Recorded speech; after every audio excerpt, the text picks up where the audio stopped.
তুল্য ঝোলা চললো বলে আরেকটি ভিডিওতে আপনাদের সবাইকে স্বাগত। তো আজকে আমি এসছি ব্যান্ডেল। তো এখানে ব্যান্ডেলের বেশ কিছু সাইট সিন আমি দেখে নেবো। তো ওয়ান ডে কীভাবে ব্যান্ডেল ট্যুর করতে হবে সব আমি ডিটেলস বলে দেবো। আমি এই মুহূর্তে দাঁড়িয়ে আছি লাহিড়ী বাবার আশ্রম। তো বাকি পুরো ডিটেলসটা আপনি আমার ভিডিওতে দেখুন। তো আমার চ্যানেলটি লাইক এবং সাবস্ক্রাইব করুন। ধন্যবাদ। তো এবার বলি কিভাবে ব্যান্ডেল পৌঁছাবেন। ব্যান্ডেল আমাদের হাওড়া থেকেই যাওয়া যায়, যেটা সবথেকে সহজ পথ আমরা সবাই মনে করি। কিন্তু শিয়ালদা থেকেও ডাইরেক্ট ব্যান্ডেলের ট্রেন আছে। তো আপনারা শিয়ালদা থেকেও ব্যান্ডেল আসতে পারেন। আমরা সহজে হাওড়া থেকেই যাতায়াতটা পছন্দ করি এবং আমি নিজেও গেছিলাম হাওড়া দিকে। তো হাওড়া দিয়ে বর্ধমান লোকাল আছে, ব্যান্ডেল লোকাল আছে, কাটোয়া লোকাল আছে। তো এইগুলো আপনারা ইউজ করতে ট্রেনগুলো নিতে পারেন, ধরতে পারেন। কিন্তু আমি প্রেফার করব ব্যান্ডেল লোকাল, যেটা সংখ্যায়ও বেশি এবং ফাঁকাও থাকে। তো হাওড়া ব্যান্ডেল লোকাল ধরে আমরা পৌঁছে গেলাম ব্যান্ডেল, যেটা আপনারা সহজেই যেতে পারবেন এবং খুব ফাঁকাই থাকে, ফাঁকা হিসেবে আপনারা যেতে পারেন। তো ব্যান্ডেল ধরে হাওড়া ব্যান্ডেল ধরে আমরা ব্যান্ডেল পৌঁছালাম। তো ব্যান্ডেল পৌঁছানোর পরে নেবে, ট্রেন থেকে নেবে আপনারা 1 নম্বর প্ল্যাটফর্মে যে ফুট ওভারব্রিজটা আছে, এই যে ফুট ওভারব্রিজটা ধরে আপনারা 1 নম্বর প্ল্যাটফর্মের দিকে আসবেন। বেরিয়ে তার পাশে ওই যে রাস্তায় টোটোগুলো দাঁড়িয়ে আছে, অটো টোটো, এখান দিয়ে বেরোতে হবে। এই যে 1 নম্বর গেট দিয়ে বেরোনোর পরে এইখানে এই যে দেখছেন দাঁড়িয়ে আছে অটো টোটো। এই যে নিচে নামার পরে একটা অটো টোটো আপনারা বুক করবেন বা শেয়ারেও যেতে পারেন।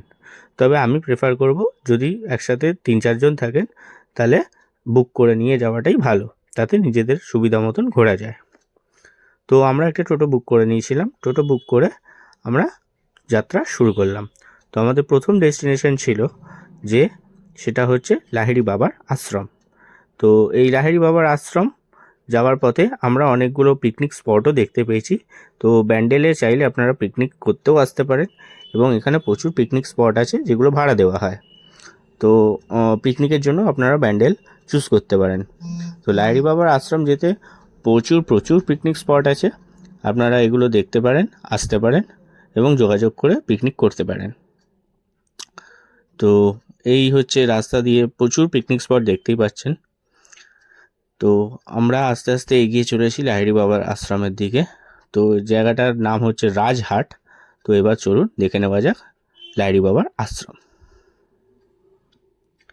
লাহিড়ী বাবার আশ্রমের এই জায়গাটায় প্রচুর অটো টোটো থাকে, যেগুলো আপনাকে এখান থেকে আরেকটা ডেস্টিনেশনে নিয়ে যাওয়ার জন্য থাকে, যেগুলো বলছিলাম শেয়ার করে, খেপ করে ঘোরবার জন্য। তো লাহিড়ী বাবার আশ্রমের নাম হচ্ছে আধারালয়। আধারালয়কেই লাহিড়ী বাবার আশ্রম বলা হয়, লাহিড়ী বাবার আশ্রমের ভালো নাম হচ্ছে আধারালয়।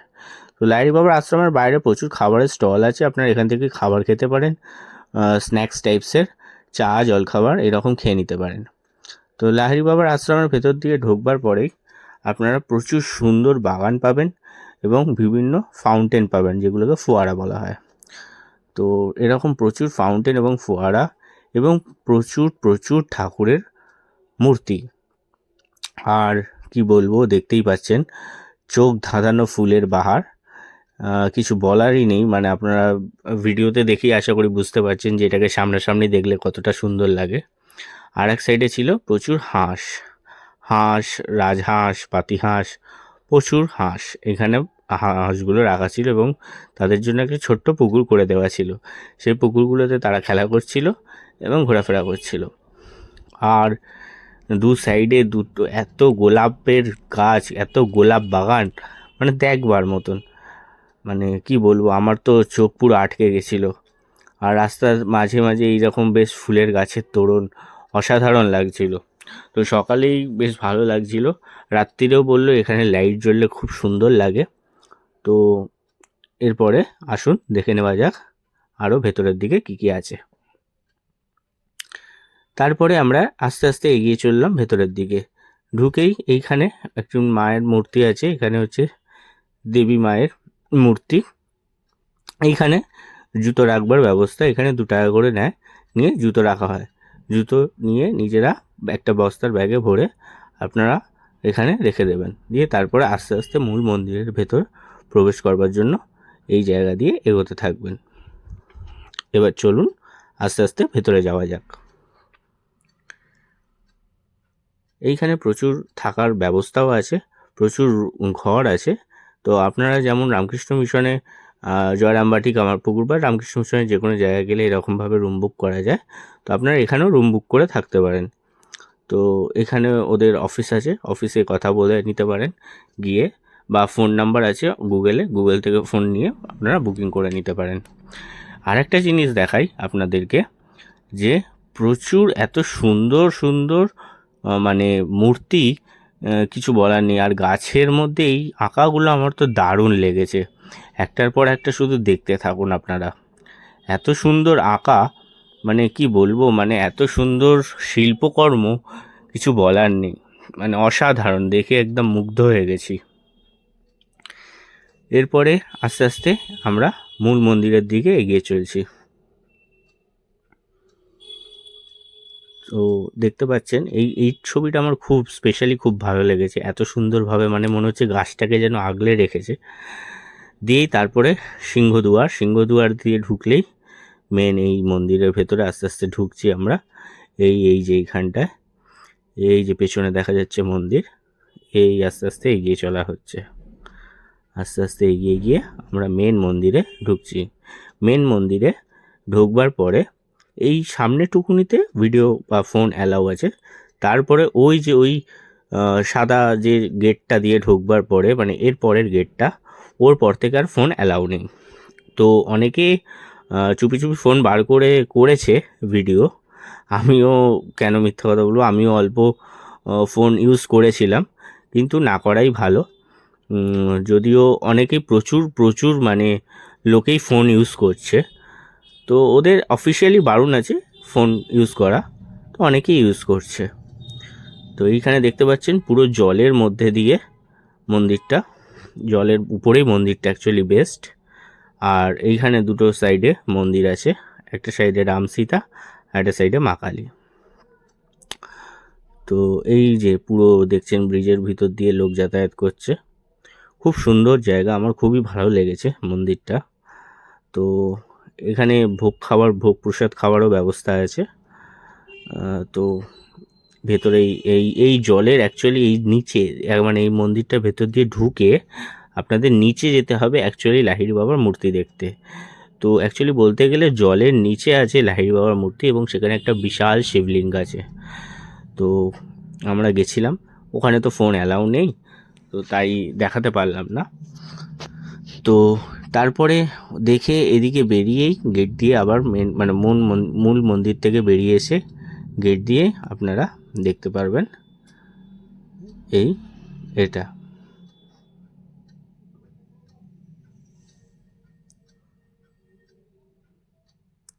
দেখে নিন ভিডিও।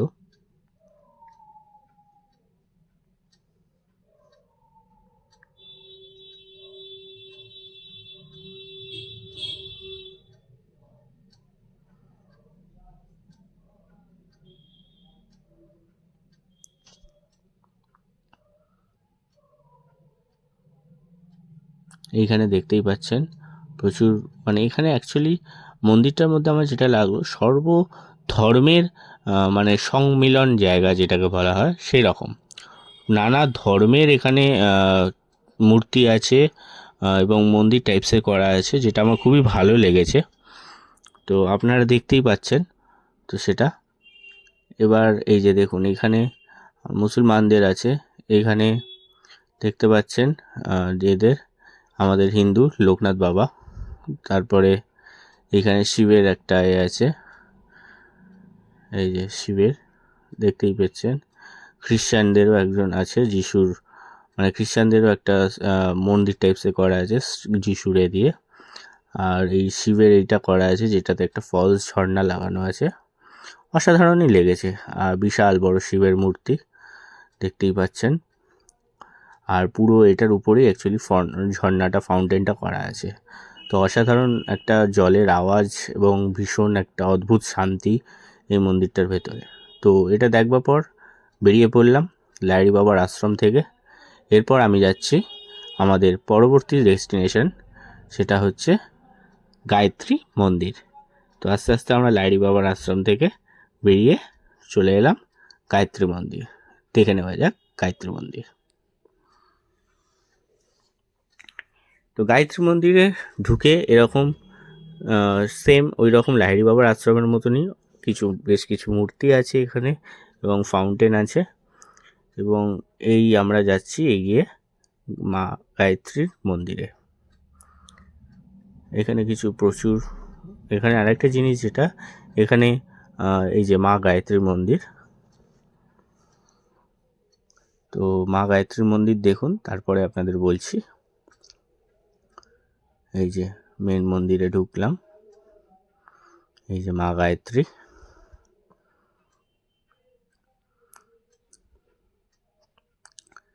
সাথে রাধাকৃষ্ণ, গণেশ অনেকেই আছে।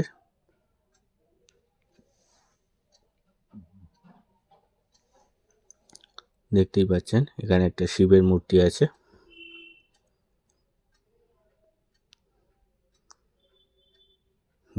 এইবার এইখানে প্রচুর ধানের গোলা দেখলাম, জানলাম ওদেরই পেছনে অনেক জমি আছে, সেখানে ধান চাষ হয়।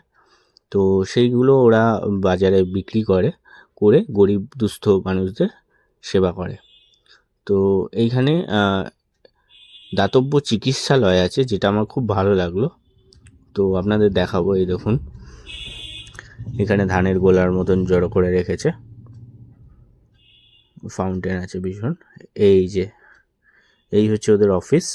এই যে লাল বিল্ডিংটা, এরই নিচে দাতব্য চিকিৎসালয়, যাকে বলা হয় মানে ফ্রি ডক্টর, বিনামূল্যে চিকিৎসা প্রদান করে এরা। হোমিওপ্যাথি ডক্টর আছে। এই যে দেখুন কত কত রুগী দাঁড়িয়ে আছে ডাক্তার দেখাবে বলে। খুবই ভালো লাগলো এই জিনিসটা দেখে, এত সুন্দর প্রচেষ্টা। প্রচুর ওখানকার গ্রামবাসীরা যারা দরিদ্র আছে, তাদের প্রচুর লোক এখানে চিকিৎসা করাতে আসে, এবং খুবই ভালো। আমার তো মনে হয়েছে খুবই ভালো কাজ এটা, একটা এত সুন্দর জিনিস।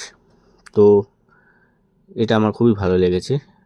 এইখানে ভোজনালয়, এই যে এইখানে খাবার বললাম, এইখানে গায়ত্রী মন্দিরেও খাবার ভোগ প্রসাদ দেওয়া হয়। এইখানে হচ্ছে মায়ের মূর্তি আছে, মা কালী। এই যে দেখুন মা কালীর মূর্তি।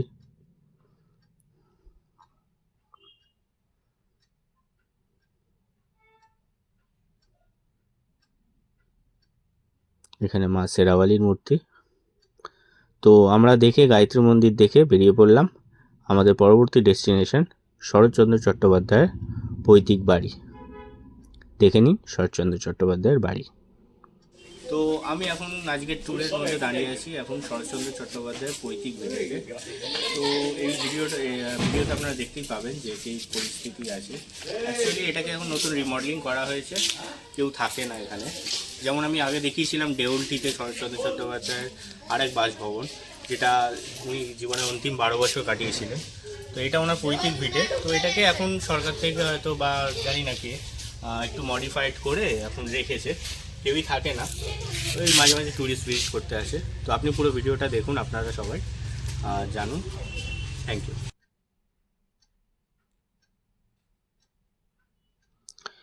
তো এবার দেখুন এই যে গেট দিয়ে ঢুকলাম। তো গেট দিয়ে ঢুকবার পরেই এই যে সাহিত্যিক শরৎচন্দ্র চট্টোপাধ্যায়ের বৈঠকখানা গৃহ। এটি আগে খুবই ভগ্নপ্রায় দশায় অবস্থায় ছিল। তো এটি সরকার এখন নিয়ে সেটাকে ভালো করে সারিয়ে রং করে পরিষ্কার করে আরও একটু নতুন আর্কিটেকচার করে এটাকে একটা পর্যটন কেন্দ্র হিসেবে ব্যবস্থা করেছে। যদিও এখানে কেউ থাকে না, সবকটা রুমই খালি, শুধু স্ট্রাকচার হিসেবেই রাখা আছে প্রত্যেকটা।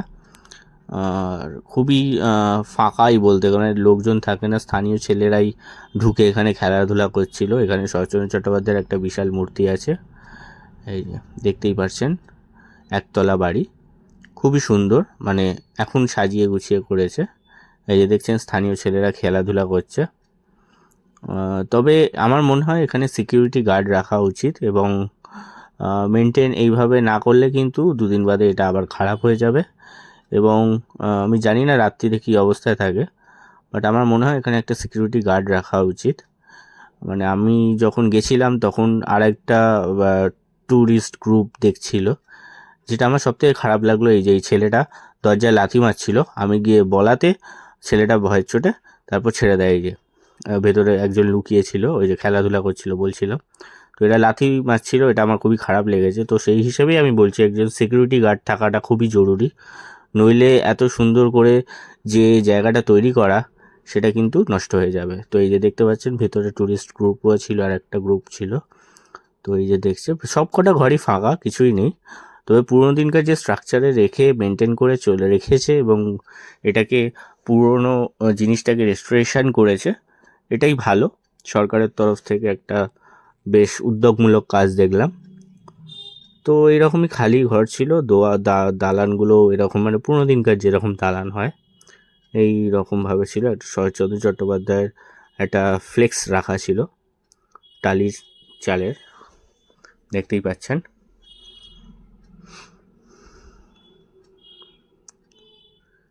অনেকেই ছিল, দেখতেই পেলেন।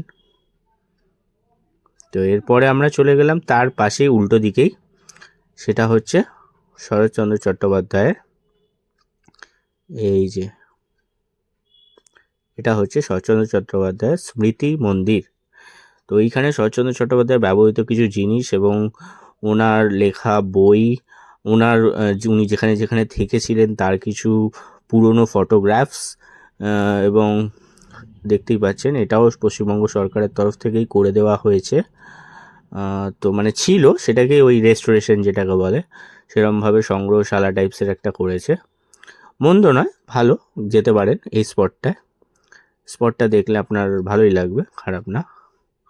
এই যে শরৎচন্দ্র স্মৃতি মন্দির, তো এটাও খারাপ না, ভালো স্পট। তারপরে নেক্সট চলে গেলাম আমরা পরবর্তী স্পটের দিকে, টোটোয় উঠে আবার রওনা। এরপরে আমাদের পরবর্তী স্পট হচ্ছে হংসেশ্বরী মন্দির, যেটা আমি প্রেফার করব। হংসেশ্বরী মন্দিরটা মানে ব্যান্ডেল ট্যুরের মধ্যে না রাখাটাই ভালো, কারণ এটাতে খরচাটা একটু বেড়ে যায়, কারণ এটা প্রচুর দূরে। তো এইটাকে ত্রিবেণী ট্যুরের মধ্যে রাখলে খুব ভালো। তো দেখে নিন হংসেশ্বরী মন্দির, চতুর্থ আমাদের দ্রষ্টব্য স্থান।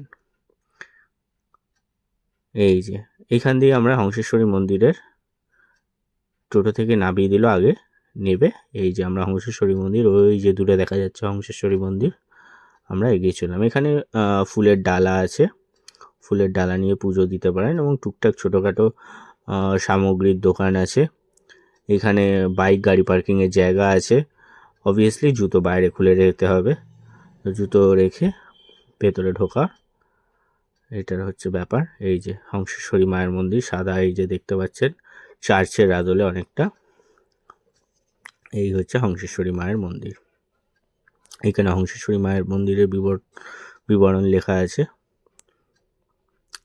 এরপরে যদিও হংসেশ্বরী মায়ের মন্দিরে আর সেরকম ভিডিও করতে পারা যায়নি, কারণ ভেতরে মোবাইলটা অ্যালাউ ছিল না। এটা হচ্ছে হংসেশ্বরী মন্দিরের পেছন পোর্শনটা। এখানে একটা পুরনো টেরিকোটা মন্দির আছে, তো এই টেরিকোটা মন্দিরটা ভালো লাগবে। এরপরে চলে গেলাম ব্যান্ডেল চার্চ, যেটা মূল আকর্ষণ। ব্যান্ডেল চার্চে আর কি বলবো, ব্যান্ডেল চার্চ তো অনেকেই গেছেন, শুধু ব্যান্ডেল চার্চই হয়তো ঘুরেছেন। তো আমাদের এই গ্রুপ ট্যুরের মধ্যে মানে একসাথে 6টা স্পট দেখবার মধ্যে এটা ছিল পঞ্চম স্পট। তো ব্যান্ডেল চার্চে সেদিনকে রোববার ছিল, খুবই ভিড় ছিল। তো ব্যান্ডেল চার্চে আর কি বলবো, এখানে সেরকম কিছু বলার নেই। তো দেখে নিন ব্যান্ডেল চার্চ, আসুন। এইখানটা আগে খোলা ছিল, তো এটা এখন রিসেন্টলি বন্ধ করে দিয়েছে। ওই মাঠটা ঘোরা যায় না, ওইটা একটা প্রদক্ষিণ করবার জায়গা ছিল। তো এই সিঁড়ি দিয়ে উঠেই মেন ব্যান্ডেল চার্চের ভেতরে আমরা প্রবেশ করব। তো দেখুন শালটা খুব ভালো করে লক্ষ্য করুন, মানে চিন্তা করুন কত বছরের পুরনো এই চার্চ। এই সিঁড়ি দিয়ে উঠে উপরে মা মেরির একটা মূর্তি আছে, তো সেইটাই দেখতে যাওয়ার। আর উপর থেকে ভিউটাও খুব সুন্দর ছিল। তো বয়স্কদের জন্য একটু প্রবলেম হতে পারে, কিন্তু খুব সিস্টেমেটিক দেখলাম, মানে একই রাস্তা দিয়ে ওঠা নামা নয়, দুটো সেপারেট রাস্তা। তো উপরে যদি কষ্ট করে উঠতে পারেন আর চোখটা জুড়িয়ে যাবে, এত সুন্দর ভিউ, দূরে গঙ্গা দেখা যাচ্ছে, দেখতেই পাচ্ছেন, খুবই ভালো লাগবে। এই যে মা মেরির মূর্তি, এখানে সামনে মোমবাতি ধূপ জ্বালানোর জায়গা আছে।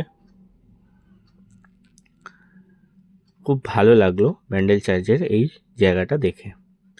এরপরে নিচের দিকে, নিচে মানে এটা ছাদে ছিলাম, ছাদ থেকে নিচের দিকে নামতে হবে, বা আপনারা নিচে প্রেয়ার হল ঘুরেও এখানে আসতে পারেন, যেটা খুশি। আমরা আগে ছাদ ঘুরে তারপরে প্রেয়ার হলের দিকে গেছিলাম। তো এই প্রেয়ার হলে যাওয়ার জন্য ওই সেম নিচে দিয়ে রাস্তা দিয়ে নামতে হবে, বাট একটাই কি, দুটো সেপারেট রাস্তা, যার জন্য কোনো ধাক্কাধাক্কির অবস্থা নেই। এই প্রেয়ার হলের সামনেটা এটা, এখানে প্রচুর পেন্টিং আছে, খুবই মানে দুর্লভ পেন্টিং। এই যে প্রেয়ার হলে ঢুকবার গেট, বাইরে জুতো খুলে প্রেয়ার হলে ঢুকতে হয়। দিয়ে আমরা ব্যান্ডেল চার্চ দেখে বেরিয়ে পড়লাম পরবর্তী এবং শেষ ডেস্টিনেশন, সেটা হচ্ছে ইমামবাড়া। এই যে হুগলি ইমামবাড়া, এই হুগলি ইমামবাড়া দেখতে পাচ্ছেন, বিশাল সুবিশাল বড় জায়গা। এখানে ইমামবাড়ার হিস্ট্রি, ইতিহাস লেখা আছে। তো এখানে দেখতেই পাচ্ছেন হুগলি ইমামবাড়ার ইতিহাস লেখা বাংলা এবং ইংরাজিতে। এইখানে দুটো ক্লক টাওয়ার আছে, একটা পুরুষদের জন্য, একটা মহিলাদের জন্য। তো পুরুষদের জন্য আলাদা, মহিলাদের জন্য আলাদা। তো এইভাবে গোল সিঁড়ি দিয়ে উঠতে অনেকেরই, আমি সবসময় বলবো যাদের একটু শ্বাসকষ্ট এবং বয়স্ক তারা একদমই উঠবার চেষ্টা করবেন না। সেরম সত্যি করে বলতে কিছুই দেখবার নেই। পুরো 160টা সিঁড়ি ভেঙে উপরে উঠতে হয়, এবং খুবই সাফোকেশন টাইপসের একটা ব্যাপার আছে। আর পুরো গোল যেহেতু না, মাঝে মাঝে মাথাটা ঘুরবে, তো সেই জন্য আমি একদমই প্রেফার করব না যে আপনারা এই ক্লক টাওয়ারটায় উঠুন। মানে ভীষণ কি বলবো, মানে সত্যি কথা বলতে যদি ক্লক টাওয়ারটা থেকে দৃশ্য ভালো আছে, কিন্তু যদি খোলামেলা হতো আমার মনে হয় ভালো হতো। কিন্তু সত্যি কথা বলতে আলটিমেটলি যখন উপরে আমি পৌঁছালাম, তখন আমার নিজের কিন্তু সেরকম খুব একটা, ব্যক্তিগতভাবে বলছি, আমার ভালো লাগেনি। হ্যাঁ, বিরাট বড় ঘন্টা দেখতে পেয়েছি, যে ঘন্টাটা বাজে এখনও রীতিমতো। তো সেই ঘন্টাটা বাজে, এই যে দেখাচ্ছি ঘন্টাটা আসছে, মানে এটা এখনও পর্যন্ত সবে হাফ উঠেছি। মানে আপনারা বুঝতেই পারছেন 160টা সিঁড়ি ভেঙে ওঠা মানে কি ব্যাপার। তো সেই জন্য বয়স্করা তো একদমই নয়, এবং যাদের একটু শরীর খারাপ বা শ্বাসকষ্টর প্রবলেম আছে তারা তো একদমই উঠবেন না, কারণ সত্যি কথা বলতে সেরম কিছুই দেখবার নেই এইটায়।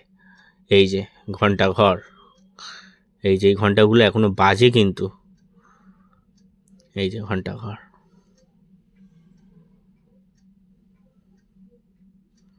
দেখতেই পেলেন। তবে এটা হলো হাফ, এর পরে আবার উঠছি। এই যে উঠছি উপরে, এই এবং লাস্টের এই সিঁড়িটা, মানে কি বলবো, এগুলোর যেন উচ্চতা একেবারে এত বেশি ছিল যে কি বলো, কিছুই বলার নেই। এই ফাইনালি উপরে উঠলেন। এই যে এই যে বন্ধ করে রেখেছে, যদিও সেফটির কারণেই বন্ধ করে রেখেছে, কিন্তু উপর থেকে এমনি ভিউটা খারাপ না, কিন্তু আমি বলবো অতগুলো সিঁড়ি টপকে এইভাবে ভিউ দেখবার সেরকম কোনো মজা নেই। কিন্তু যেটা সত্যি কথা, সেফটির জন্যই বন্ধ রেখেছে। তো আমার খুব একটা ভালো লাগেনি এইটা এতটা কষ্ট করে উপরে উঠবার পরে। তো এমনি আপনারা চাইলে যেতে পারেন, উপরটা উঠতেই পারেন, তবে আমি প্রেফার করব যে না, উঠবার কোনো দরকার নেই। এই যে দেখতেই পাচ্ছেন পুরো গোল ঘরটা দিয়ে গঙ্গা, এই যে নিচে ইমামবাড়ার জায়গাটা দেখা যাচ্ছে, দেখতেই পাচ্ছেন, দেখতে পেলেন। আমার খুব একটা ভালো লাগেনি। তো মানে যতটা কষ্ট করেছি সেই তুলনায় সেরকম ভালো লাগেনি, এটাই হচ্ছে ব্যাপার, আর কিছু না। তবে যেটা বললাম যে ছাদটায় যাওয়া যায়, কিন্তু মানে ছাদটায় যাওয়া অপশান আছে, কিন্তু এখন বন্ধ সেফটির কারণে, যেটা সত্যিই কথা, সেফটিটা খুবই দরকার, কারণ কেউ যদি কিছু দুর্ঘটনা ঘটে যায় তখন কিন্তু খুব মুশকিল হয়ে যাবে, যে সেই কারণেই এটা বন্ধ। তো সেটা একদিক দিয়ে ভালোই। এই যে দেখতেই পাচ্ছেন, এবার নিচে নামার পালা। তো নিচে নেবে, এই যে এটা গেট ছিল বন্ধ যেটা, তো নিচে নেবে। এইখানটা একটা সেদিনকে মানে একটা হেলথ ক্যাম্প, চক্ষু পরীক্ষার একটা জায়গা হয়েছিল, এখানে চক্ষু পরীক্ষা হয়েছিল, তো সেই জন্য এইসব সাজানো। তো এরপরে এই যে পেছন দিকে আরেকটা জিনিস আছে যেটা এখনো পর্যন্ত মানে একটা ঐতিহাসিক জিনিস বহন করছে, এটা হচ্ছে ইমামবাড়ার ভেতরটা। এখানে যাকে বলে প্রার্থনা করার জায়গা, যেমন চার্চের তেমনি এদেরও, আমাদের মন্দিরের যেমন গর্ভগৃহ বলি আমরা, প্রার্থনা করি ভেতরে, সেরকম। তো দেখতেই পাচ্ছেন খুবই সুন্দর ছিল, পরিষ্কার পরিচ্ছন্ন, এবং মানে এত সুন্দর অ্যান্টিক জিনিস ভেতরে, কিছু বলার নেই। তো এই প্রেয়ার হলের পাশ দিয়েই এই যে পেছনে সেটা হচ্ছে যেটা দেখবার জিনিস, সেটা হচ্ছে সূর্য ঘড়ি। তো সূর্য ঘড়ির আইডিয়াটা একটু বলে দিই।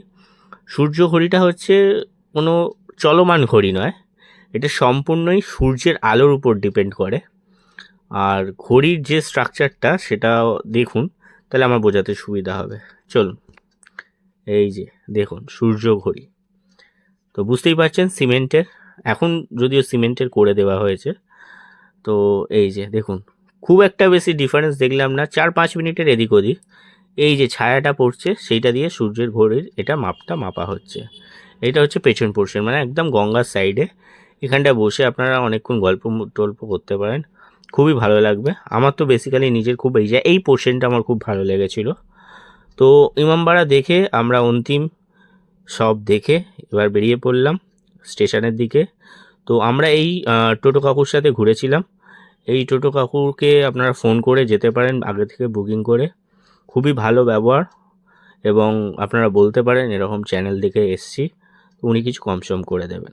ভালো লাগলে আমার চ্যানেলটি লাইক এবং সাবস্ক্রাইব করে আমার পাশে থাকবেন। ধন্যবাদ। থ্যাংক